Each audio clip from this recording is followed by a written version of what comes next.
Okay, mala kurun wang mala ka changdar mala ka tiang mala ka tana kon dia division 20 Biba. SPLA wo Biba Dr. Machar Biba. Biba netinas Biba. Chen dia ner ka mala kon dia la kon go yenatin cha barar kurun wang me ka changdar ka tiang ka tana kon tin gol gon dia la kon go yenatin lo nga ko bia na me bia je chia ka ne kon barar ke briefing ke me shiro da lan mon lal pan me shito ka kanya jar me chala da kanya jar pan si kanya jar mo gai na chala pan dor me shal ke lanken kara lon ka barar ke yetti an ka war ko rizal watan ken barar nan ka wadar so choya bu yelo go bala let kan idealtin kontin we ka ngaken chi kan idealtin kon gor ka je wajen by a brief. So chief division 20 spokesperson Tabara right now ko jen by a brief yene ideal ko la yene gurgwa me my apology kan ideal chi yatti an te la jo dong de barar la jo yetti an ko go ende barar but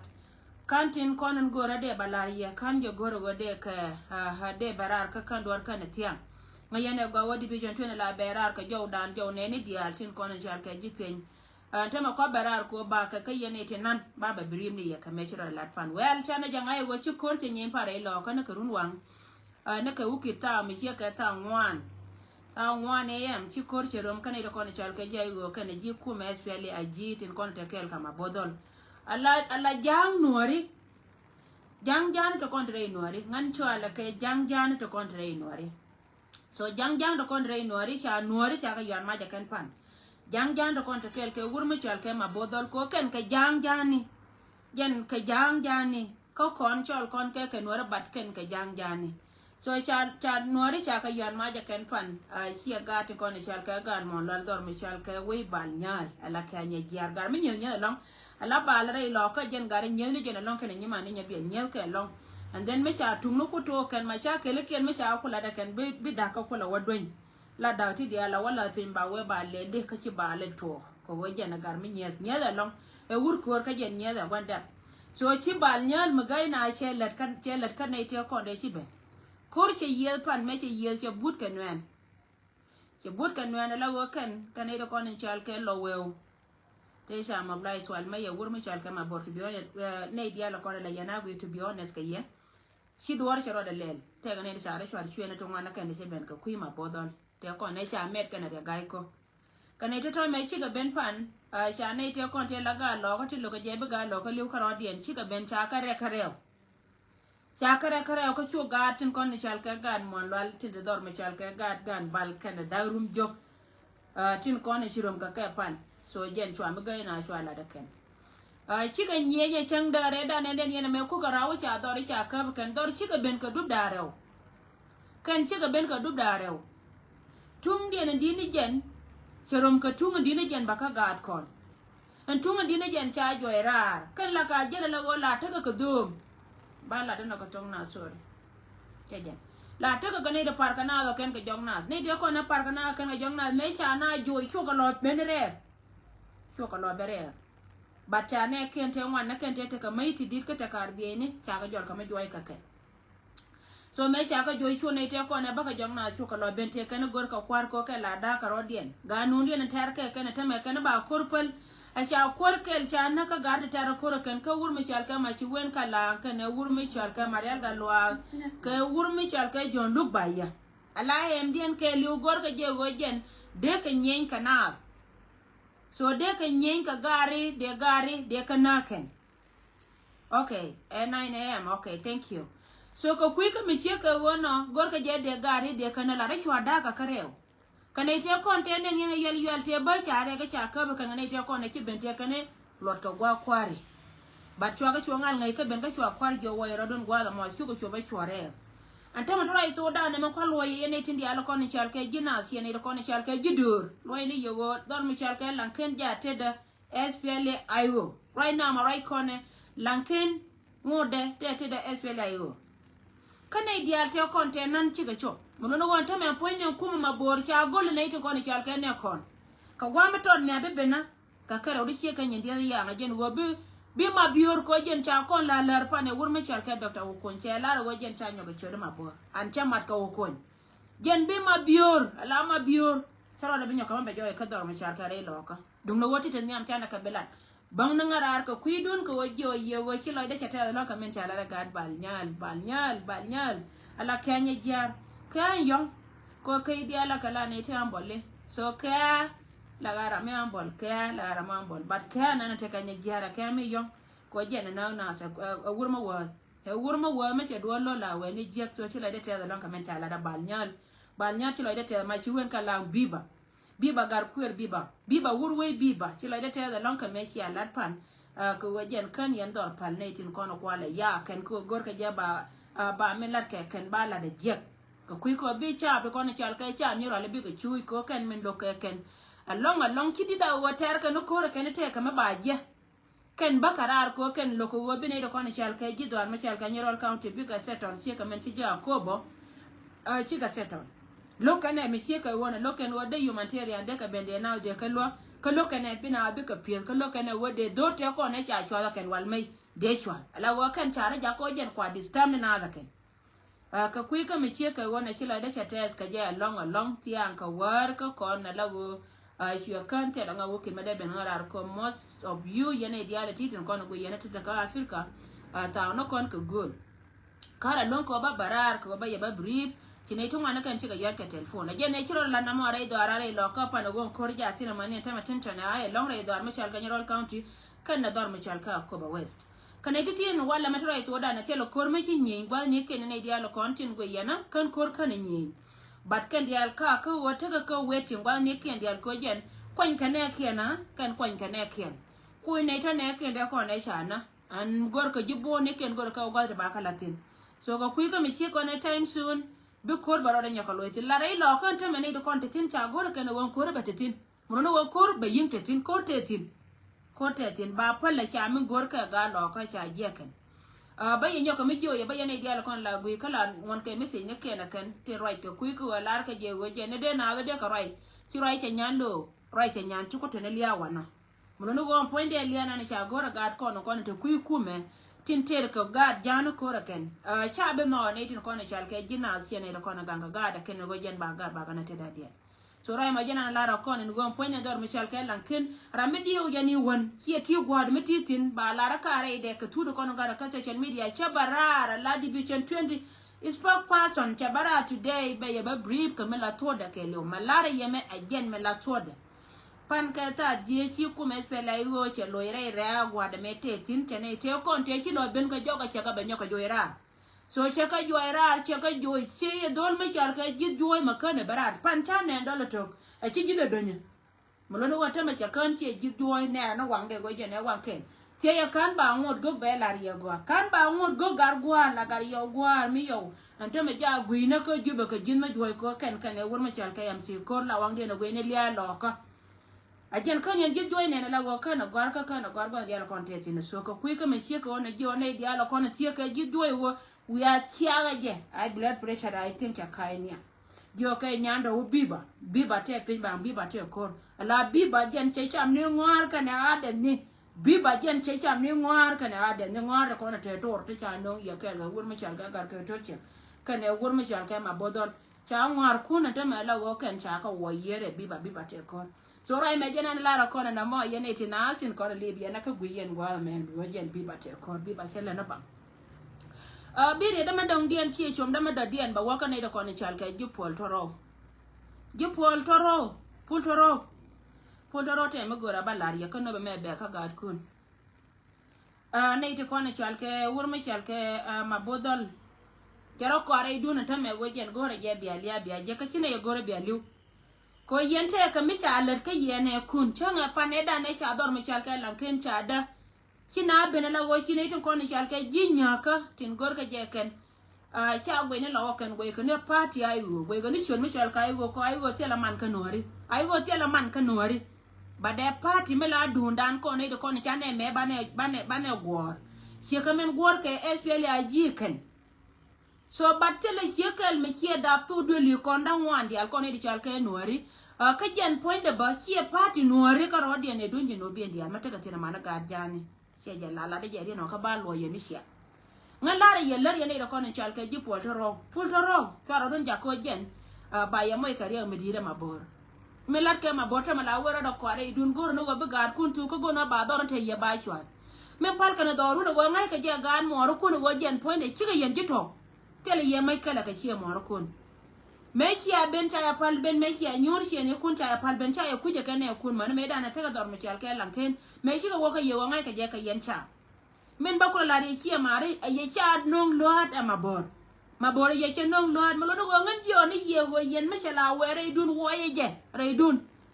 fara je wo ko kor wo yen ni kiya kor gor wo bi nyen ka je kina jo ni yen nya ka je jo ka ni ye wo kor cha tere ga kurcha tere gan la pultoro chi gwaloni lakin goro ni jente me maboro wa ba dora mo ba da ko waje no me abitu ona teme kan inte na na me abitu ona ka gwa me na yen chi ma ta kon to pultoro won la ya gwa me abitu ona ka me ka ne na je na ndo mane ni na te kan ta dal man teme chi mo ro kuno kon chal ka ga da yugo lo kan liya kan ma chi wen lo ne liya ku go dor chi ma chi wur mu chal ka maboro wa ngol bal che wana ngol bal chi ma chi wen tenen ma chi wen cha dab dorun yen bal yen gad bal ten kon ma chi wen na gad me cha dab rol dor bal yen che gen mi che reide che na ne gen na la te ko gen bana rakap kon ma betu on te me la ko gen te me chi ma boro na ngala wo yen jo yen na ba te jo yen na la ne ye to yen cha pol to ro ye cha ja ko be dorun wa ko lo ni ba dor nan ba chwa dor na cha chwa ko goma wa watu wa jen biaro dun man ma borchi be tekanta nan tayen ke ro ba to wa jen ba dor ba shwa kama wa shwa be je ana ngani yen chora ma borchi ro jen ro dun la wa jen ba waram ke na biya nyor ke ye chora ja wa ma wa jen ba dorun be wa ja ka bes de jen gwa da ma ko la wa kwatin so na ma melar ne de ko ne chal ke e woni ma kam ne je ye ko run chi ba wa kana lar ye lar ne je ya la jo me ro ke ngam ngan nya do we kan chia je ling irun chara rodun ben mo wete mo to ko beto ngade je gwa wa gan me che duor chalat chia point ka raja ka jo ne ni dia ko ni chal ke lo to tere ku barar ko jo ye nje potoro ngomo ngaye ne je de chete kel ga ye tan rol ka wai ni chete kel ka ye bacha ngaye wo ka chali ngo ta me mabor la we ke la wo be de mo ko la we gwa la we besin potoro kan potoro mo chia target kan ni chal ka ja ayu chia target no chia target ador cha mila chap ke mission ka jidu artin ko ne chal ka dab ke la mabor ne de aro he ngai ka je chia mo ro kuno go chi ne jikur lakin ka gwa me ma kuno be ne mi cha ma yo re dunya na la yende aje da mai tela mar da mai tela ra mangi ye muno go je la we to wo bi liya ba wo di run kana wa makani la ba che kam woni nga chwara je gwe je men kan ma chi wen jaw da kamra ka social media I don't see it. Kachwara je gwe je makani kam woni nga me jo lu ba ye I don't see it. Ro me la ye me je gwa de we ye ne de ko ne chal ka cha po ro gwe ye ro dun gwas ke wo me chal ka ma bor ye chi misli ka ye chen na re le de menana la de so na ma jana na de gorde lar kon an ba ben ka let kon ka la wo ta ka non man chimi de la na ka joga da ne chiwo bad ngan chetel gwas ko wan chi anga gwa wo chen ben moy ka jwe da re dan ka ya beta ka jal ban ne dan te ko gwa ma chawa jal tin men ba ko lar ye jenen raya me we ka ne tin kon chal ka community jakir te ka yoken ti cha jaken yoken cha ka jaken ne ka kor jong na dang re te chiwo jo jong na dang jok sori te chiwo jo but kan ka announce ka pidan gwa me ka kana lariye yoto tika yoto cha do la ken ka kor kore wal mai cha ka do la ken la go ken rit kan gwa da bara mo rit ka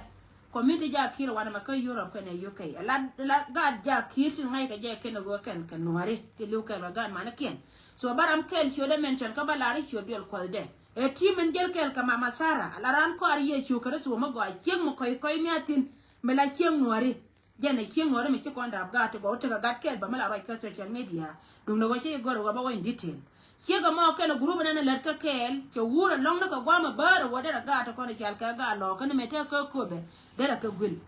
e wo kan dor kan ya la ka gwa de kinyin ka ta to ji ka baben de re dan on ma ko lo community jakir wo yokun sia ka chi ka chop yokun chi ka chop je painan wa na ja ka yokon ka tin chi ka chop tin jene me cha jene ka me dan te ka yuti cha kamra te cha kamne te kon te de yo ka ngan che bai ka gwa de dan ko ngayen gwa wo yotin but changa jo ji ku me go chero nyoka barara ba location ji boni balat changa jo gwa tene kontin chabe nyoka mela de je ko kuiko enemy la de ka dubdia muno go chero nyoka barar abalar ye gwa de dan ai chiare la ka me de yo de ka wotin te ga yo te ka mukta bane te changa ti cha ja ne kon ko kien ti cha nyin kien cha ka ja ken chi ka pen ka mukta me cha na yo de ka won gwa de dan de yo ti te chia ko ja de ka wotin Chana yoda ka wajen kan ite te ka choi wa yo kamra re mukta te ka jote yo te du te yo te ben ka community me let ka ku ko jen bagada to be ka gul lakin mi cha lar ne te to chi bot ken chi ka be lon gor ko de kana ngwa de den ka wa ka re da to be yo chwa pek milen yo te ko ne sia japan chaja ka ne titi kwai la lar ko yo kun me chi ka ben chi ka pen gwa yo ne te ko te chaja chengi an changa ye ne titi mo no wajen che ka jo mo nga ka boy record ko wonta ma china le waka live video ka ta won tele mi shalo wa banyo ka malar ka je ze cha yo ti cha le gwa menena a wajen mo ya kon kariya mono gwa ri kon jaga yo ko tinte me sia ngai rol bunye te me wajen cha bang ne cha ka ga ana ra mangai ko wajen te ka communication kan ide kon cha ka jipen kwa kon ata ka bang no content kon ja ka kon lakin ti dor che beni no la wa cha ro ya mo cha lar kon so ka kui ka me chi kon che ko jo mo nga ka boy record yene ite kon sia ngwa sia ga receive mi bia lara wo sia pega me sia receive liabanga amana wo chi ne kon cha war cha boy record ma cha ala ka ken bi ka ro ka boy record ka baba nyoka je ka ji jin ti mama Sara ko bia ko lo ngas ka bia ngai go wo chi kwa kun chi ka chop so na mo lar ma de lar community jakiran chi le de te sa nyando chi le de te ka ngasa na ngas yana gad kun ka lara na le yana ka warian changdar ya nor ba ke le ko kui ko wadi ko yan bia gad kun bia ka support kon mele kon chi kon na mai Chana Michael, chat ni point Michael, chukona de lunga ko ma charger ka expensive. And they gonna cock American. Charger ko wajen to ko rete nyal ka ku ko mi na. Kon chukon kon na mai. Kon let kon ni jibuona to kon cha mai ka board ka ku ko ganga dora ken. Kon mana gandi ala kon let ka social media, let kon ka ku jibuoni. Muno no mate ka gwa me jika gang la barar ka je jenen yana ni chiango to me chine dial contribution pan lakin ko kan kor kan ngo ko na kon dial la ngo da barar ba ye be joye nori wote ka gwa me chagang bine dialo kon la lin ko loy dor la kanacho ana kel mete loy da longa mi sieka wono ne dial to kon lin ko loy dor la kanacho ko to po me janga cho baken la min gor ka la ja wala ka kui ka mi sieka wona la ri yende la ri ne dialo kon go yana gwa me shi lin gwa na 13 on go chi community ja kir chi loy da tel ka chi ga lo ko loy den tes community ja kir mbos ka mama sara cham che gen na ramana la kuer ba shi ga me ba shi ba men tan ko ram kere nen tin ko en chal ka gare tilat kel ka gare so community ja kiri jete de chia mat yene dialo ko len yene re dwar ka Europe wa ka UK tin ko ne chite ka mat ko ken ba gad ma ne ken ba ko gula ken chilo da te da long an chilo chia moro kun chete ko chi na mo che chob golde na mo che chob golde ka kui ka me chi ko ne jana de gor ka de lar kon ka mane yene dialo kontin lingwa la me ba bia chote ka lingtin ramishi duna kam timante ka mama Sara bia chu ngai go Sara nga yene tin ko ne lar kel ka Sara bia chu ngai ramishi nyin ka kam Sara tim mama Sara a che guje waje na kan wa kan ka chop amani tim da ne pinta mi be war ga gen ma bara ar che ba ye moy ke boy record ba la da ne to kon chal ke ne kon mi lonu wajen ba wa ka ye ke bia wata ka lengsin so ro me jana de gor de nyaka malara kon gwa me yene to kon tin me dong den ka kuila den ta me la go kon ne to kon chal ke gina bara nyoka luin ka ye tana ke serious contribution mo we ka kon dia ban dia la kon to kontin yene dia kon chal ke lo ner community ye lara ne me malaicho ale ye monte me dor che bere idan ka jen dide ka dina nan dit ka jen tame dide ka gwa daro men balariye to kon ga jibone ka ne jikwan to kon ka jibone ka ne jikwan kon gor kon ba kam ngani ba kam ne tin kon kwa na la ganga ken kon gor kon yu bone mi ba kula nan ka na ngo jena re lo ko je te del wal ba ni dia je te del wala te lo del wal ka kobe te lo del wal ka nyirol te lo del wal ka wuror kan del wala tame la wajena na je ka dudu bom ka je ka yo o ne kyang ana kor ma cherom la te ka bo kan bo da to tera de be ka la gono ma gari yene to kon chal ka jinas yo lo nur community wani dia kon te ka tin wonte ma ci gar tin kon chal ka kwar lo ka te ka gwa ma la dol na tin ka chaka kam chaka la ler wo be yo ana rama wo yene woje mi chot ka kui ka wo gora contribution la je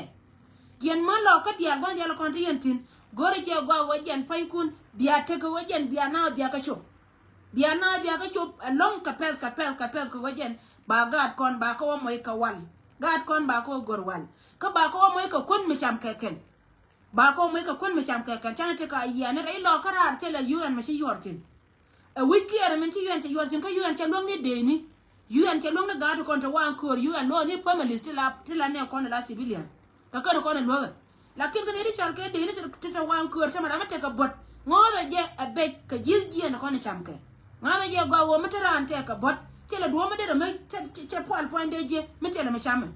so jo yente me wo garo konti la kwar je ka meta gada na kor ba ya rai dwar ka US aram kel mete ka contribution emergency contribution cha chola ken ram shi ka ta man yu da aram kel ba mete ka contribution nor.tb me ke bel ka nor dia tune be li kon an ga nor ma gor je da lo nor da ka lore ile ka mete ka tin che chodan ta me wo jo ye wo loine lat ka kuine na kon dore lo ko che bom ka bom mi dire lon ka gore ja bana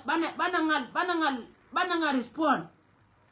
gore ja wa bana ngal respond ne de kon chal ka jinas please me ji nuar mata lo do ka nuar ngi je wa me lat ka gwa mo chi ngar ka chala ni business ko waje ne ba ne de kon kun ka man ka cha jo ne ji ba lo ne de kon ka bol ba gwa me chi ma bol kur ko ngal respond gwa mo titino wo gore 20 no kun 10 no kun 5 no kun yene de kon chal ka ta nore but yen lo nor community ne de kon te ka gwaltin ka la kwarta balgar ke don mi chal ka Canada balgar ke tol che ja ka Canada chara go ne gar ke tol che da go yene point bal yen di Canada tin kon ler kel ka bal ngala respond ka bal biya ngai ba ka biya report yen biya ngun te ka gwa ma la ka ngane la ka katin biya report yen biya ja ngone so ne den kon te ka Australia we are ka Simon UR ka pass biya Simon UR biya ngal moy ka dor ne de kon te ka US we are ka gada no kor bayak ne te toka ka ne de kon le ka kui gan ngada ka amari yen ta no ko ken ba ramata ka gara ka ngaya gare ka guri je bi lo ka metere lo ka wana mo please ku gara ko ken ba me gira ma lo ga ba tru no.tb berar baka ji kam di teletin content we ka no.tb wal yala kon le detin so baye kam di teletin content bi lo wa ko na ba ngabe ko watin bi 20 du ka te ndu be cho matin ka kui ka mi chi ko na chona na la bar na mi cha la ro wo je ne te ka mu gor ka ne de ko na te pini de ko na pen jen kandan ka jen bom dan nei to ko na te pini jen kandan ka jen bom dan ko ne ti diala ti to ko te dari be dan loy da pat ko wote ka gat me pin mi ten jo kor ko wo jen ba dor be rom je ala dor me to kon tine chi ko dor kon doran e jen mi ko ne to chi dor ko ka me na ke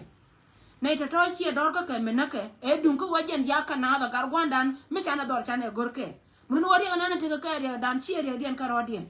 jo yendi alo wajiran macha ya jo ka beren wale run chune nyir kone kon right ka kuidur chune nyir wane di alo continent ne ka mama mal dia ala man man wora ka kuidur ala platform kel machi jo yo wajen luoga along machi mama mal dia te hi chol gwana na titin ngodo go wa melat ke emergency bako barar ka jo na la ne barar ka jo na machi ne la na je detail mama mal dia mo barar be je gwa titin ka jinwa ngodo go wajen na mo bangal chop ka gat ko ne chal ka gat ko gan dial ko ne chaka chutin so ne mejana na be ka ngarar ka jena ba go ne riet ka la go dor me chal ka Nyerol County ala headquarter dor me chal ka Nyerol County min ku ko na la chol dor me chal ka lanken tam right wadana tene bi barede la bi bate kor gat ko ne te pin lat ka lan ma go akene long ko kui ka mi che ke wona ajana na de lar kon ke dole to kon ndol ke re doran dor me chal ka ko ba wet ka ne dia kon ti ko ji ko ba wet mo mi lep ke ken ngan ba ya lar wo nyin ko cha ka lar ke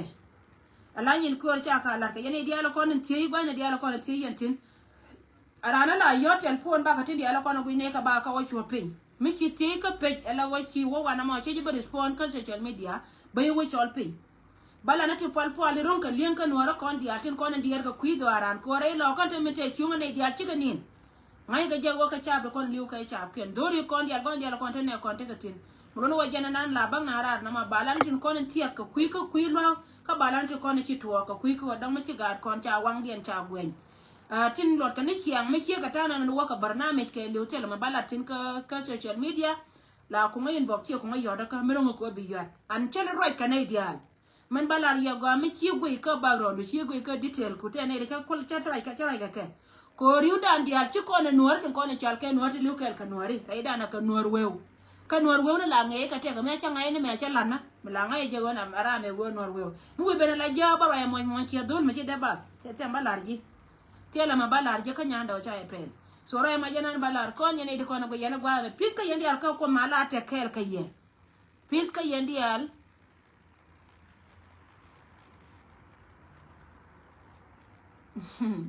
okay, so chaji be respond jirama any ran ku be ka social media even you guys you need to connect ke GIG so yendi alba ku yen be ka social media teka wargang no kuntu wanti atinte yen gora ko wo we kiada tere ye yo sister nyandeng che chalidi ka ku ka me che ka wona me jina ram kel kana da kono chal ke norweu channel la nitin babbe ka social media because ne ka diatin kon nanke chejen mugu ye la wo ku be ngan ka social media babbe ka social media because ngai je wona ka te kon tin content luak nanke ka wai cha ngar ayen wai cha ngar yen ka yen tin content tin ngar ka wai ngar chiengan mugu ye wo ku be ngan ka social media it's up to you che go ro somebody tin ka jan ku ro me chi ka wono so ngan ba ben ka gwala me te karam kel mi chinga jeme nana go nyando okay ka kuira nana chala de wote karam chana ka ne tin ko ne chal ka ne ko ne kai lo wa kai jin rama nana chinga ti gwa ma wa kai ne ko ndi altela general kon ka tin go ka pol pankien general di altin kontin gor ka ken pol pankien so chebito ala pale nana te ka be dur kasan rama pal ka kuiko wabete karama bite ka ne dialo kono nganga nori ka neva chabeto ko apar ka me chiro ko la wal mai cha ko na ka ne kon dial ke por baganda chaga na kan dial ator gang na kan ke por baganda ya luba ya na kan cha maral ga lwa na kan so prayer dia na mo chebe wax ko chuko da dem no ka kuiko me chiko na jira manana cha wa had gwan titin lord bapin ne content kon chal ke ne kon pol ke ne content chal ke ne kon pol ka an bika pol ni sian ne kontin konen chalke gwanu kon tin chunkel ka dor gwani dial ne ka bentiu ne re dor me chalke rol jikan la greta jikan kana dor mi chal ke kana panga ray loka ne dialo ko ni chunkel ka doran kan dial ko mala baka gam tela rame be liu ka ke so be pali na ma ba pel ajana na de gor de larji na jira mana ni ci gor gwa ma che kuri je de larji ande report barar baka maktab dan ala wo mi che kana ma che me la korke ngale gwa karo ker kan nga go jen tela ma ci to titi kan ko na ba no rar ka jen gwa don tila pila go kon mana gandi al gora te no kun ka 5 no kun ka kuji boni gora 5 no kun ka te no kun ka kuji boni jira ma go nga gwa titina moye ka yodo bacham ala buar mi chal ka cha dor chamara na run go ani jen long ye jen ko ngato gwa ba ya lanchin mugu yije gwana na titina go jen poinde jira mi ler ka kuidor gora 5 no kun ka te no kun lwangne ka kuine na kontent la jubone titi kan ko na ba no bara ko garar piske ndial ko mala yendi al pos ka yendi al ganga bye for now